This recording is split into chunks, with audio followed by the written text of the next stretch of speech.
995 Talk 995.com. 9:07 our time. People continue to text in gas prices, which is nice. $3.09 a gallon at the Alabaster Murphy. All righty. That may be one of the lower prices you get around the area. It might indeed. It might indeed. A good thing I'm not in need of gasoline right now, but I did have to gas up that diesel truck the other day at about $5 a gallon. I was like, whoa, $5 a gallon. What the hell? Yeah, listen, hey, lot of stuff to talk about today, and we will get to any and all of it in this final hour after I remind you that your piece of property is more valuable than you think it is. You know, here's the problem with trying to sell a piece of property, especially if you got a piece like an undivided piece of property, undivided ownership. That means when you've got a large piece of maybe undeveloped real estate and you own it along with your brother and your sister and your cousin Manny and your Uncle Phil. And you go, we got 6 people that own this property. This is crazy. Nobody can do anything with it unless we all agree. And we can't seem to all agree. Having a liquid asset is a better deal. Always will be. If you own a big piece of you own a big piece of property and you're thinking about leaving it to 5 or 6 people, trust me on this. You want to auction that property off and give them the money, the liquid assets, because that's what everybody wants, okay? Now, the way you do that is you get in touch with Granger Thaggart Auction Marketing. They've got this piece of software that can divide that up into a variety of different lots, larger, smaller, however you want. And then they will sell them all individually, which means you're going to get better market value out of the whole thing. Look, they've done this for a long time at Granger Thaggart Auction Marketing. They know what they're doing. That's why they developed this piece of software. It's very cool. You can talk to Jack Granger or anybody over there, gtauctions.com, the place to go find out more about it. Top market dollar when you have a bidding war for your property. Even if you do divide that piece of property up into a bunch of smaller pieces of property, guess what? They all close on the same day. They all sell on the same day, close on the same day, and the buyers always pay the closing cost and the cost of sale. No punch lists, no contingencies. Find the better way to get the best market value where there's always a bidding war. Granger Thaggart Auction Marketing, gtauctions.com, gtauctions.com. It is so much better than just trying to guess at what you want to put up there price-wise. Let the market come to you and let them set the price. gtauctions.com to find out more. It's Steve's turn. Well, the rock group Boston did not do the song Ironic, in case you have forgotten who it was. That was Alanis Morissette. And if you listen to the lyrics of that song, you realize that nothing in the song is actually ironic. But there was a bit of irony in some news that came out yesterday. Now, let's start with the famous lineup of the rock group. It was started, of course, by MIT student Tom Scholz, and, you know, they're kind of set, I think, to do something of a tour a little bit later this year, but I'll get back to that. They had a singer back when they started who could reach some very high notes. His name was Brad Delp.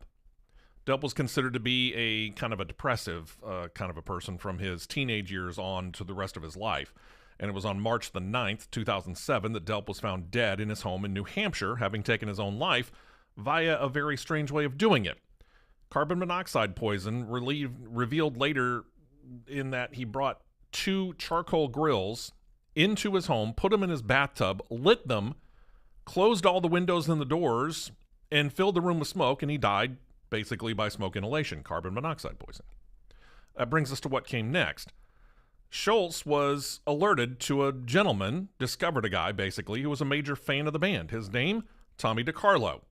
DiCarlo, being the fan he was, got saddened by Delp's suicide, wrote a song in his memory, recorded it, and at his daughter's urging, not only posted it to his MySpace page, remember that, kids, but sent a link to it to the management group of the band Boston. Well, they passed it along to Scholz, who contacted DiCarlo. DiCarlo at the time was working in a Home Depot in Charlotte, North Carolina to make ends meet for his family. Scholz and DiCarlo joined the band either... Scholz said DiCarlo joined the band either as its primary or at the very least lead co-vocalist on pretty much every recording and or tour since. DiCarlo, born April 23, 1965 in Utica, New York, used his connections with the group Boston, started up his own band with his son, Tommy Jr., called DiCarlo in 2012. Finally released an album in 2020, critically well received, didn't get a whole lot of attention from buyers. But let's go back to the ironic part. As Boston prepares what could easily be their final tour, they're going to have to do it without DiCarlo because DiCarlo died Monday, 19 years to the day after Brad Delp passed away. DiCarlo's case, it was due to brain cancer. Tommy DiCarlo was 60 years old. Wow. How in the heck does that happen? Yeah, it sucks. It's really bad. I got a chance to talk to Tommy years and years and years ago when Boston was on tour at the time. It was probably 2007, something like that. Shortly after Delp's passing. 2007, 2008, yeah. I'll never forget the day Brad Delp, we found out that he passed away, which would be 19 years ago today, because he died 19 years ago yesterday. And yeah, that chuckle thing really freaked me out. Mm-hmm. Yeah, I mean, you want to talk about an odd way to take your own life. Well, for a moment, people were like, hold on a second, was that really a suicide? Yes, he left notes everywhere. Yeah, oh yeah. He left notes for people and said, I just can't do this anymore, it's just too hard, et cetera, et cetera, et cetera, like a lot of depressant people did. Anyway, yeah, the Tommy DiCarlo tale was really fascinating to me because if you saw him early on with Boston, he looked like the credit manager at a Home Depot, which is what he was. Exactly. He was stocky, had a bit of a paunch, had short hair, and looked for all the world like he should be wearing a Home Depot apron while he was on stage, you know? But he had an amazing voice. So good, in fact, that when Brad Delp heard it from the other room, I guess his wife was playing it, and he said, honey, just I can't listen to Brad again right now. It's just not a good time. And she's like, this is not Brad. This is a different guy. He's like, nonsense. I know Brad Delp's voice. That's Brad Delp's voice. And it wasn't. And it was Tommy DiCarlo. So they brought him in. Yeah, they had an audition. It was just like the movie Rockstar, which the movie had already been made at that point. Yeah, it had. That movie was about Judas Priest, actually, right? Wasn't it? I want to say it was Rob Loosely, Halford. yeah. Yeah. I think it wasn't exactly. It was Yeah. There was a fictionalized version of that, but yeah. So it was just like the movie Rockstar, where the guy who does a really good impersonation ends up actually filling in for the guy. Sad to see him go. Don't know who they're going to get who can do anything like that. Didn't they have the guy from Stryper in there for a minute and a half? Michael Sweet. Yeah. I seem to recall He that. might, because I just read somewhere where he said he and Stryper just got done with their latest album, so if Schultz needs somebody, Sweet might join back up for a short time. We're at the point now where Boston is Tom Schultz and whoever happens to be around. Yeah, whatever backing band he can figure out, because none of the original guys from Boston, except for Schultz, are there. It's like looking at Journey. The only original member is Neil Schon. Yeah, that's right. Barry Goudreau, Sid Sieben. Trying to remember. Yeah, obviously Brad Delp is no longer with him, Yeah, and there there's was one other one I can't think of. bass player. I'm thinking Maybe. Or was it Barry Goudreau? I don't know. Anyway, I did get to see them live. I was very lucky. 1978, saw the original Boston. I mentioned it yesterday. $12.50 a ticket. It was Highway Robbery. It was right after Don't Look Back had been released. Oh, okay. Or maybe right before. I don't recall. I do recall that the lighting was the best I had ever seen in a rock show at that point in my life. I was in 11th grade, so, and the huge organ at the back that Tom Schultz sat and played when he did Foreplay Long Time. Sure. And then A Man I'll Never Be. He played a little bit of that for that. It was just a great show. I remember most of it. I don't think it was that high. Anyway. I did see them one time. It was after their fourth album came out, called Walk On, in the mid-'90s. Yeah. And they did a tour, and I was working in Winchester, Virginia, and they came to Manassas, Virginia, in a brand new amphitheater that had opened up. And Brad Delp was waffling back and forth as to whether he was going to come along, because they had to get somebody who could hit the higher notes. Right. So he decided he was going to go ahead and tag along. So it was the original band lineup with the extra singer that would help him hit the higher notes. Yeah, he didn't sing on all of Walk On. There was another guy that did some singing there as well. Mm-hmm. And when I first heard that, I was like, that's not Boston. What are you doing? Yeah. That's not right. It was you could tell the music was very Tom Schultz. Yeah. But the singing was not Brad Delp, and it did take something away from it. Yeah, I don't know. Walk On never grew on me. It just never did. I finally learned to like Third Stage. It took a minute. But for the longest time, because of an argument with his record company, Tom Schultz, all you had was Boston and Don't Look Back. Yeah. And then, of course, the Best of Boston, which was a 2-album set. Exactly, which was Boston and Don't Look Back. There you go. 9:16 with Dixon and Vining. The Alabama Men's Clinic is the place to go if you are struggling with your energy level, if you're just not pulling it together, if you just don't feel it, you know? I mean, a lot of guys have this problem after a certain age, and many of them don't even recognize it's happening while it's happening. It just sort of slowly, it's a downhill slide that you don't recognize because it's so gradual. Getting your testosterone level back up to where it needs to be is such a difference. You need to talk to the Alabama Men's Clinic about getting that initial consultation for $99. $99 will get you in the door, get your test, find out where your testosterone level is. If it's in great shape, they'll let you know and say, you probably need to go to your GP and find out what else is going on because something is wrong here. If it's not, they'll say, you're way below 600. Let's see if we can't fix that. Get it back up to where it needs to be. You'll be amazed at how much better you will feel once you make that happen. The Alabama Men's Clinic is at 598-7000. They also help you with your ED, your low T. It's urology-backed science, okay? It's powered by Men's Pro, and they're really good at what they do. 598-7000, alabamamensclinic.com. Put some life back in your life with the Alabama Men's Clinic.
In a case of great minds think alike, I almost had the Dixon and Vining question of the day ask, what is your favorite Boston song? But we would get this one like In a lot of cases. 27 times. Not mine. Yours is A Man I'll Never Be. Correct. Yeah, that's way up there for me as well. I don't know why, but I like, probably because it's just such an off-cut, Used to Bad News. Yeah, I actually thought about playing that right there. That's I was on the second side of the original Boston album. Just a great little number. I love it. 925 Dixon and Vining, Talk 99.5, Talk995.com. That is Steve West, the cutout of Molly Robinson, in for Valerie Vining today. She'll be back tomorrow. I hope she can get her seat back. I don't know if the cutout's ready to give it up. I think she really seems to be enjoying it, judging from the expression on her face. She's been very excited about being there all morning. Obviously. Well, who wouldn't be excited about hanging out with me? I mean, come on. I'm absolutely out of my mind. I'll let you know. I'm sure. The left suddenly hates Gwen Stefani. It's kind of funny. I don't think Gwen Stefani has changed a whole bunch. Gwen, She of must have course, said something that supported something that Donald Trump did. actually, she has signed on with the Bible study app Hallow. Oh, well, Yeah. absolutely. We must now vilify her. Yeah, she's done that. She, of course, is married to what's his face, Blake Shelton. that guy, and and she has been a little bit more outspoken about her Catholic faith, and so now the leftists is like, oh, she's playing to MAGA country. She's middle. She's never made an overtly political statement in her life. Still hasn't. But she did put out an album, a solo album, in which she kind of talked about living the simple life, maybe getting married and settling down, which she had already done, by the way, with a guy from Bush. She had 3 kids with him. Yeah, there was that, and then Blake himself, he was married to country singer Miranda Lambert for a while. Yeah. But both of them apparently could not stay together. They were cheating on each other Yeah. with all kinds of other people. He says she started it. Whatever. I don't believe him. Anyway, yeah, it's weird to me that all it takes. And here's the thing, and this is where we're getting to in the world, the crazy world of the left. If you are not full-throatedly on their side, well, you must be MAGA and against them and need to be wiped out. What I just don't want to say. I mean, we had this with Kevin James a few weeks ago when they were trying to bug him about politics. He's like, I don't want to. Why would I want to get into that? I'm trying to make an entertaining movie that people can go see and forget about their troubles for a couple of hours. That's what we're here for. Oh, a translation. He voted for Trump and he doesn't want to say so. Calm down.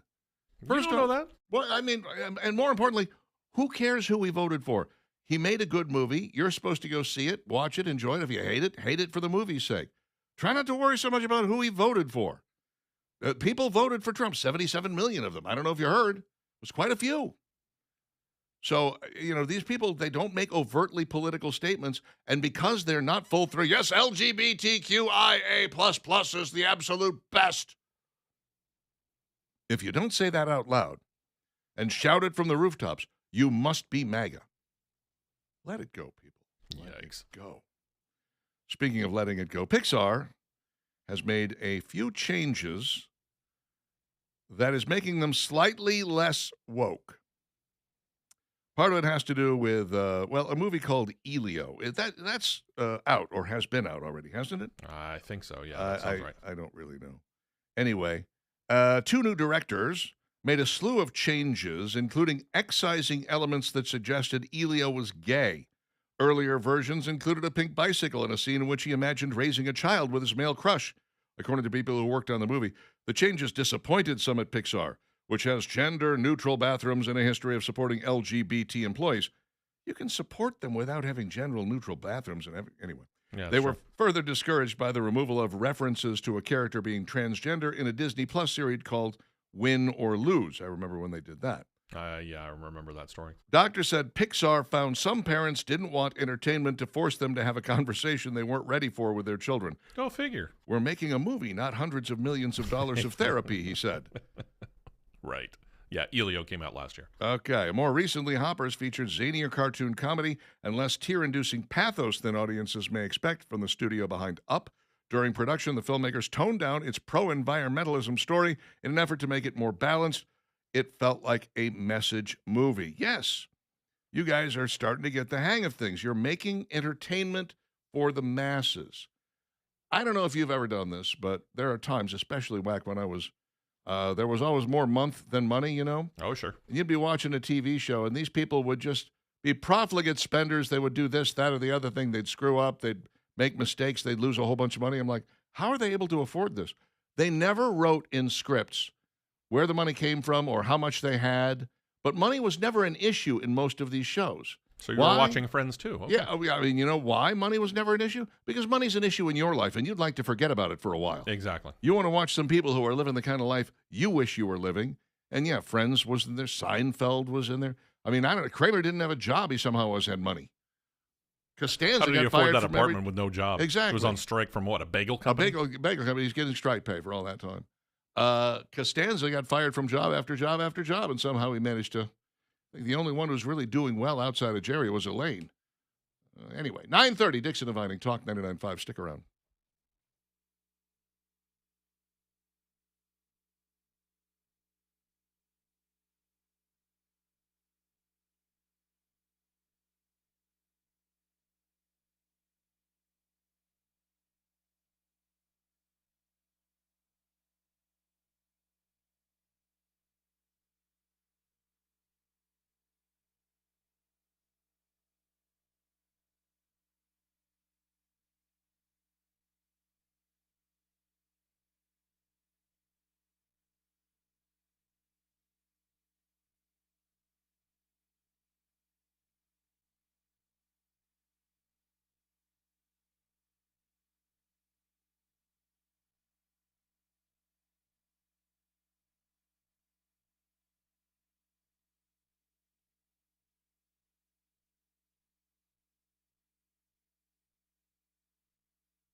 936, Talk 99.5, Talk 99.5.com. Pete Hegseth says today is going to be the strongest day of strikes in Iran. It's like talking about it like it's the weather, you know?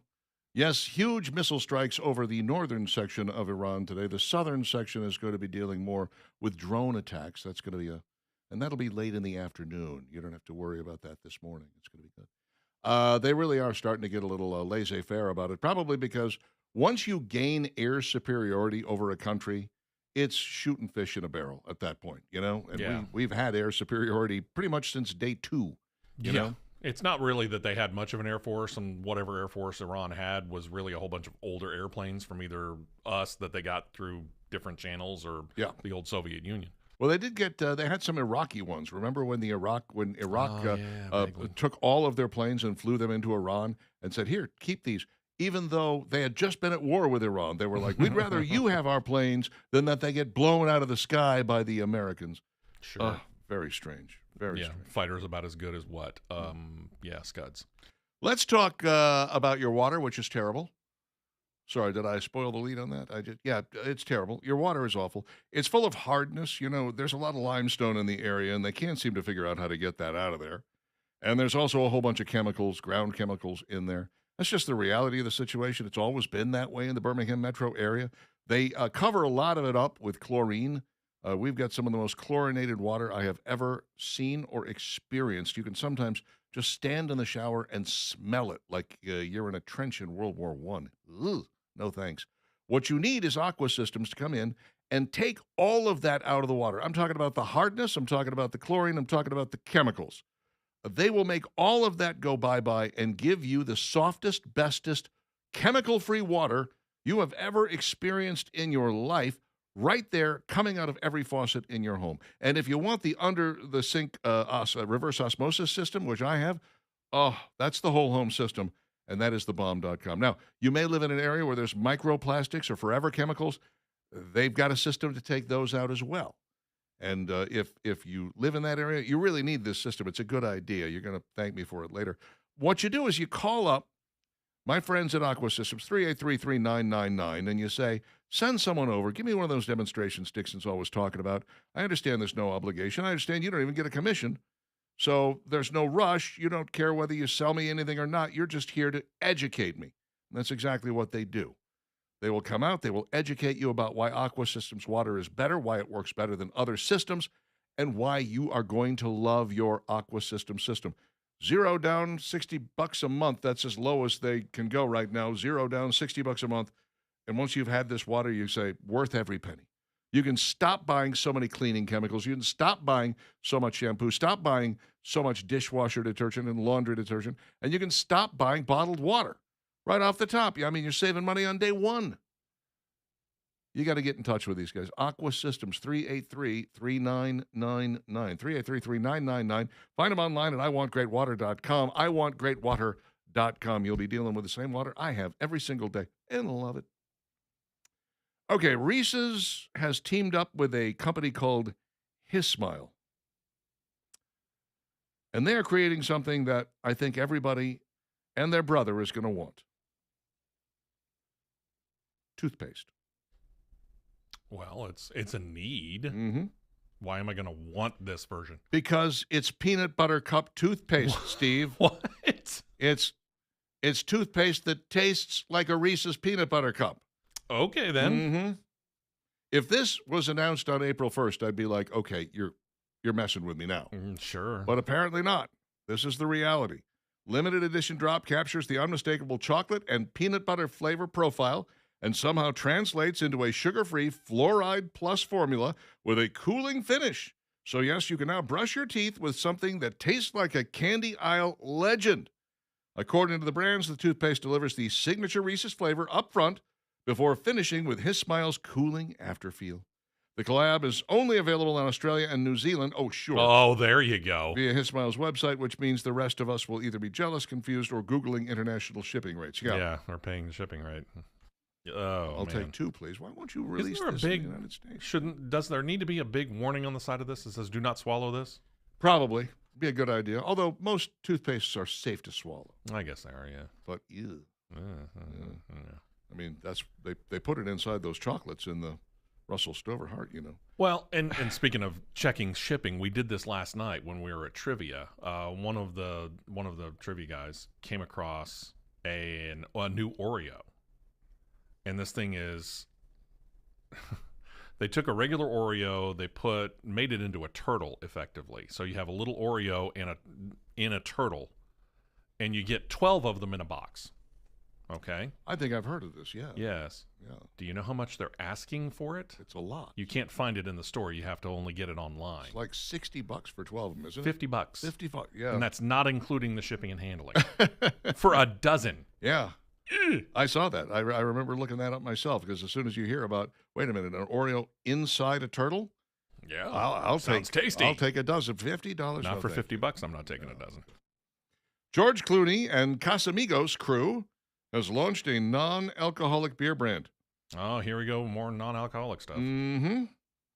Clooney's the latest celebrity to jump into the non-alcoholic beer game. Tom Holland released Beero in 2024. He did? I don't remember that. While Dwayne Wade helped launch Budweiser Zero. Meanwhile, Athletic Brewing Company counts investors like Lance Armstrong, former NFL star J.J. Watt, and chef David Chang among its backers. Crazy Mountain will roll out across select U.S. markets in 2028. Crazy Mountain, a non-alcoholic lager-style brew.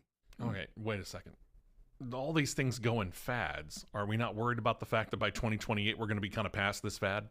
I would be. I mean, there was a time when there were only 3 or 4 non-alcoholic beers on the market. Remember? I do. There was Busch NA, I want to say. Heineken's came out pretty early. That's all I can remember. And then there were the actual brands, like, what was it? Oh, yeah. O'Doul's? O'Doul's, that's right. something O'Doul's. like that. O'Doul's, I think, was the first brand that was entirely non-alcoholic. Like, you can't buy an alcoholic O'Doul's. Right. And I remember trying some once and going, ew. A resounding compliment. Well, there is a kind of a what's the point situation there, Agreed, yeah. It's like drinking decaffeinated coffee. Why am I doing this? I need some answers. St. Louis Cardinals are launching an all-you-can-eat menu. Oh, here you go. Here's what you get, just $26. Ice-cold fountain Coca-Cola products, hot dogs, chicken tenders, bratwurst, nacho chips and cheese, French fries, popcorn, peanuts, kettle chips, and ice cream cups. It's actually a pretty good menu. That's not too shabby. Somebody's Fans can going to walk enjoy in there with $26. Goes, here's where I'm getting my money back. You can enjoy Coca-Cola Unlimited, a new all-you-can-eat menu of ballpark staples and Coca-Cola beverages for $26. I spent $26 on a hot dog, a beer, and some peanuts and Cracker Jacks last time I was at, what is it, Truist Field now that the Braves play? Oh, yeah, the one just north of the Beltway. Yeah, it is. It's a nice field, by the way. I haven't been there yet. That hot dog was worth every bit of $10. I'm not going to lie. I've never seen a hot dog quite that large and that delicious. I was like, oh, there you go. At first I was at $10 for oh, never mind. I see it now. Yeah. Tasty. Panda Express and Buldak Dynamite Sweet and Sour Chicken is now available nationwide. What is Buldak? You may never have seen this before. It is a ramen dish. You can buy a cup of Buldak. It is a super hot Korean-based noodle brand. And I got some, I want to say 3-4 weeks ago. I was going through the throes of the had sinus infection. Okay. And so I was like, A, it's difficult to taste anything. B, I don't want something that's too difficult or is going to be hard on my stomach. I'm already doing the doxycycline stuff that was killing me. And so I went and stocked up on a bunch of ramen that's easy to cook and 280 to 350 calories per. And that was sometimes all I'd eat all day is just have one of those. And I'd be like, okay, I'm good. Because you just don't want to eat. You don't feel good and everything's wrong with you. Anyway, so I go get this and Buldak. I follow the directions. I pull the thing out of the microwave. The scent alone starts making my eyes water. I was like, oh, this is going to be good. Oh, okay. Is that what you said? Oh, yeah. Had to let it cool off for a second. But then I went at it, fork and spoon in hand, and every bite was delightfully painful. I mean, I was just like, oh, this is killing me. And then I'd take another bite. Oh, this is killing me. And I'd take another bite. This is people who have a problem. Steve doesn't do this. No, I do not. Yeah, but yeah, I absolutely do. And I said, next time I see this, I'm buying 3, 4, 5 of these things, man. You 'Cause they knock were- yourself oh, out. my I had one experience like that, and it was back when Karen and I think we had just gotten married, and we went to Baumhauer's, and we were all getting wings, and Karen's sitting at the end of the table. Our moms are right there next to her, so I'm sitting next to my mother, so I'm 2 seats away from Karen. When she orders her wings, she goes, "I really like your hottest one." I can't remember whether it was 911 or nuclear. It was one of the two. I'll say it was 911. And she goes, "I really like the flavor, but I wish you had something hotter." And the waitress went, "Oh, well, we happen to have a secret menu here," and it would have been the nuclear, or flip it, whichever way. I was like, okay, so she wants to try this. The waitress brings it out, walks behind me to bring her the plate. I did not turn my head, but the waitress gets from behind me to behind my mother. I went, "Oh my God," because you could smell it. And Yeah. when it arrived, it was just this bright neon orange. Oh, yeah. Whew. Not a fan of that. No. Never been a fan of that. Yikes. Yeah, I don't know. I do like the pain, though. I don't know why. Can't Some help people it. do. I'm not interested in that. Dill pickle flavored Laughing Cow cheese wedges. Dill pickle flavored. Mhm. Okay. I've heard of stuff like this. I don't know why dill is all the rage nowadays. They're shoving it in everything. I did pick up, by the way, when I was in Chattanooga, I ran across this store and I found some jalapeno dill chips. And I have been eating a handful of those every night, and they Okay. are outstanding. So maybe I like dill more than I'm willing to let on. Maybe so. But the picture here, and I could be wrong about this, but it looks for all the world like they have taken some of this dill pickle flavored Laughing Cow cheese wedge and spread it on a chocolate chip cookie. All right, then. Are we pregnant? What's going on here? And Taco Bell's new chocolate fudge and caramel empanadas are set to hit menus. Chocolate fudge and caramel empanadas officially back in rotation. This time they're pulling up as a duo for $2.99. You can get 2 warm, crispy empanadas, one filled with salted caramel in a classic crust, the other wrapped in a chocolatey shell stuffed with rich fudge. It's the familiar handheld format fans loved in the caramel apple era, just dialed deeper into dessert territory. So why didn't they bring back the caramel apple along with it? I thought they did. Maybe they didn't. I don't know. I like the looks of this, though. Yeah? They're small, judging from the hand that's in the picture as well. Okay. They're not huge, but I mean, you're getting 2 of them for $2.99. That's going to be more calories than you need, I guarantee. But Probably. wow, it looks good, especially the chocolate one. A chocolate shell around chocolate fudge. What's not to like? Chocolate lovers unite. Willy Wonka would stab you to get to that. 9:50 with Dixon and Vining and Molly Robinson cutout and Steve West. And we will get the Dixon and Vining question of the day coming up in moments.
9:55, Dixon and Vining, Talk 99.5, talk995.com. Valerie Vining back tomorrow. Happy birthday, Valerie, if you're listening. And if you are listening, why? You're wasting your birthday. Ernest types in, if the Democratic Party didn't have double standards, they'd have no standards at all. All righty. Patrick says, best thing Gwen Stefani ever did was space pants with the midget from Game of Thrones. Okay. I might have to look that video up. Oh, it is fascinating. It's Peter Dinklage. He's on stage. It's a Saturday Night Live sketch. Oh, okay. It's a bunch of mobsters that are in a room talking about whacking somebody or whatever, and then Peter Dinklage comes on and starts singing this song, and he's wearing a pair of space pants, is what he calls them. Nice. And the mobsters are just unable to stop watching him because it's just so riveting, and it is Absolutely. pretty riveting. Yeah, I'll have to check that See out. it to appreciate it. Let me see here. Grumpy Old Goat saw a red carpet event where someone asked Gene Simmons and his wife about something political. His reply was, "Why would anyone care what I think about that? I stick my tongue out for a living." That was the Kennedy Center Honors where he said that, Yeah. which was really Wouldn't interesting. surprise me if he'd said it before that, too. Yeah. Though. Are you not concerned about being on? Shut up. Drew says, as a sober alcoholic, who in the bleep wants non-alcoholic beer? Not I, says Drew. Tanya says, Richard, try taking acidophilus tablets. Acidophilus tablets? I think Acidophilus, I've heard it. when taking an antibiotic, it eases the side effects of the antibiotics. Okay. I'll give it a try as long as it doesn't stop them from happening. They need to do their job. Richard and Steve, there are a few of us out here that fit this profile, alcoholics that never learned how to have just one, but still enjoy the flavor of a very cold beverage on a hot day or in a social setting. There is swill out there. There are a few notable exceptions. Corona, Klausthaler, don't know it. Whoa, there's a name. Coors, tastes just like the beer, carbonated water, and a few others. Avoid the Guinness, in my opinion. Thank you for your attention to this matter. So apparently that's who the bleep wants one. Okay, and I'm not saying that there's not a market for it. What I'm saying is we start going out with all of these different celebrities that are going to come out with these new and different non-alcoholic beverages. We're going to flood the market, which is something of a niche market. Yeah, it really is. Not everyone's going to want those. It's for people who don't want to be drunk, but they would like to smell like they are. Sure. Sean says, I always prefer when it's just you and Steve. If Valerie takes off, I'd imagine it can be a little overwhelming for Steve, perhaps pulling his producer duties as well. I like the nerd talk that's generated by you two. Thanks. The nerd talk. Thanks, I think. Okay, try this. Dixon and Vining's question of the day. In light of Scrubs, and they're talking about the Rockford Files, right? Yes. I figured, what's another old TV show that deserves a reboot with or without the original cast? Well, only if you're going to bring Kiefer Sutherland back would I reboot 24. Oh, yeah. And they keep talking about it, so we'll see. But my first thought actually was the show Sports Night. Oh, a lot of people like that show. Love that show. Yeah, I never saw it, but a lot of people dug that show. I could see 30 Rock coming back. I really enjoyed that show, and you'd probably I get can see that. most of the original cast and just be like, here we are in the 30th anniversary show or whatever, you know, because it basically was a takeoff on Saturday Night Live. That's and true. How they got that thing made. I was also thinking about Good Times. Who doesn't love Good Times? Temporary layoffs, good time. Would you try and redo the whole Dynamite thing or try and forget that part of it? You want to start all over again. Yeah. Start from scratch. Three Stooges, says Thomas. King of Queens. Lancelot Link, Secret Chimp, says Dennis. Barney Miller. Oh, I loved Barney Miller. We all know you're talking about Firefly, says Scott. I wasn't, but okay. Well, and there is a video out there of Nathan Fillion going and visiting the places or workplaces of some of the other cast members. Yeah. So there's a lot of thought that there may be a reboot coming. Maybe. All right, that's it for us. We are out of here. Valerie By the way, Vining. Nick said Barney Miller. I like that one, too. Back tomorrow, dark and early. Talking to you then. Dixon Vining. Talk 99.5. Bye-bye now.